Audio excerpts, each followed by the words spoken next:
All right, welcome everyone. This is going to be a very short introduction. I don't usually have my 2.5-year-old. Ava, sweetie? No, thank you, not right now, okay? What do you have to say? Okay. Welcome to Bloombars, everybody. We're so excited you're here. If you thought you were coming to a bar, well, I hope you're pleasantly surprised.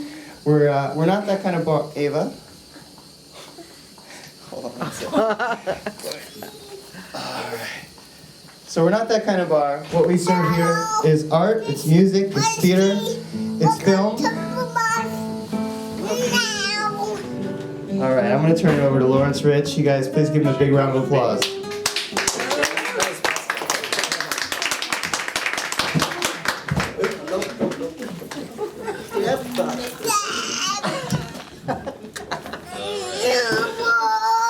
Okay. Hi. Hi, good evening. Thank you all for coming. Is this working? Yes. It is. It's working. Yeah, it is working. Yes. Hi, David. We can hear you. Get your mouth closer to the mic. Closer? Okay. Yeah, we can hear you. Good evening. I'm going to keep my comments very short. I hope you enjoy the program tonight. Just in general, I'm going to be playing music from basically 5 centuries, beginning with the Renaissance. The first 3 pieces on the program, if you have it, were written for the vihuela, which was an instrument prior to the guitar. And the first 2 are pavans, which was they were stately court dance, and the third one is called diferencias, which just an old way of saying variations on a theme. So what I think what I'm going to do is just play the first 3 straight through, okay, and then comment on the next part. Okay, thank you.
Thank you very much, thank you.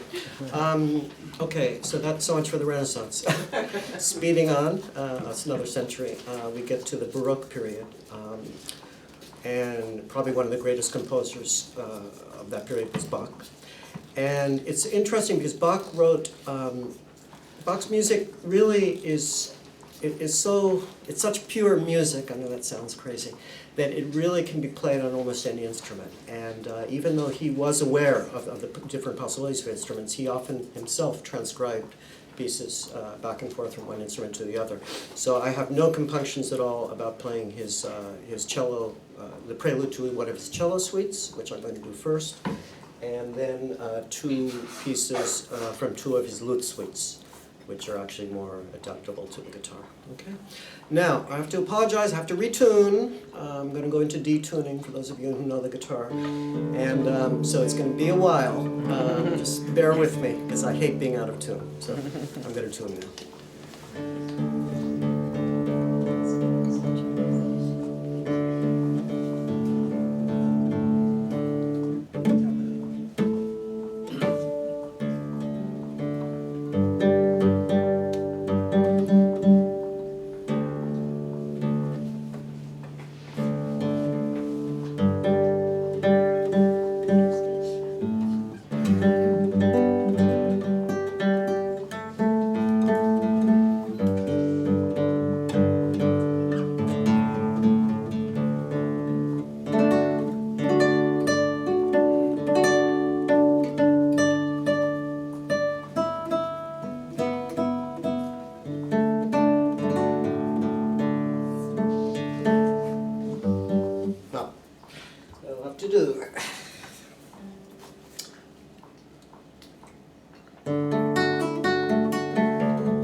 Thank you very much.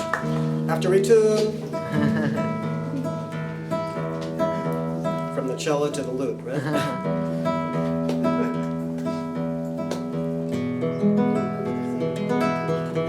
By the way, I should take this opportunity to say there's a cellist here, David Rabin, whose string quartet plays here at times.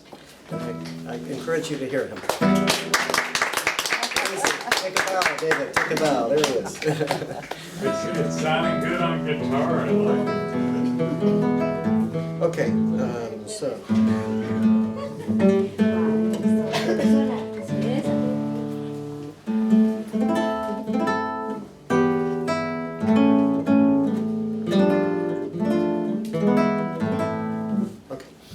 This is a gavotte from the third Bach Lute Suite.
And the last one is in memory of Ian Anderson and Jethro Tull. And those of you who are old enough to remember Jethro Tull will recognize this piece. For those younger people, he was a rock musician in the early 70s, late 60s, who popularized this particular piece of Bach's.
In case you're wondering what I'm doing, whenever you get nervous, your fingers secrete glue.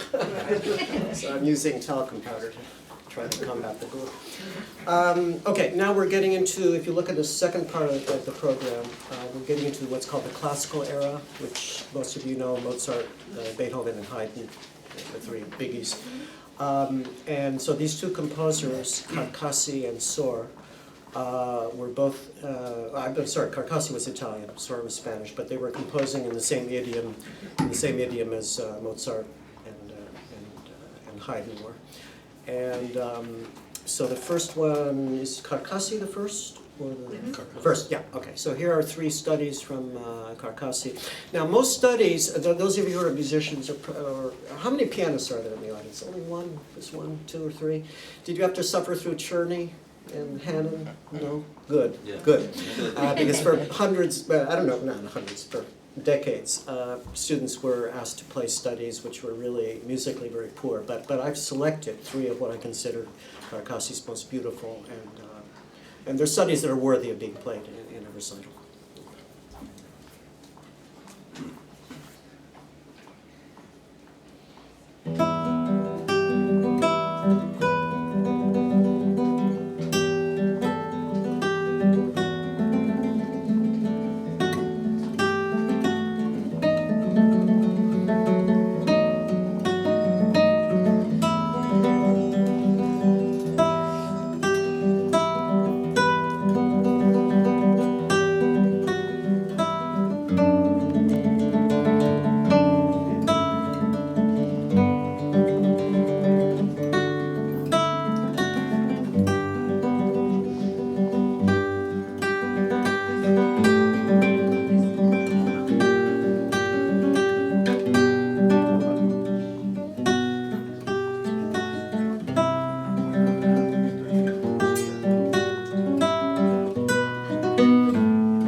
Thank you.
Just a short note on the next composer, Fernando Sor, often written with an S because he was a Catalan.